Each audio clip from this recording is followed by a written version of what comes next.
না নামাজ পড়ে এলাম, তাড়াতাড়ি বাইর যাই, খিদে লাগছে, যাই তাড়াতাড়ি।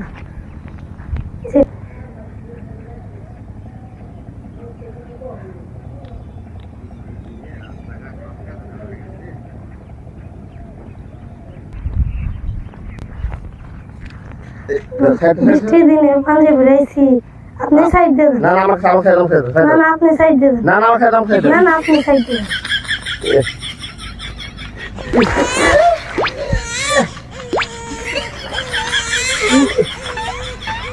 ঠিকই আছে, এবার যাবে না, ঠিকই আছে। আমি বুঝি মানুষ আপনি অনেক জোগাড় দিবেন না, ঠিকই আছে, ঠিক আছে। আপনার এবার মানুষের কাল নাই রে, কি হয়ে গেল গা, মানুষের ভালো করবার নাই। এটা সাইড চাইলাম, সাইড দিল না, একবারে কি অবস্থা, ভিজা ভিজা একবার কি অবস্থা গেলাম। আসলে মানুষের কোনো বিচারই নাই।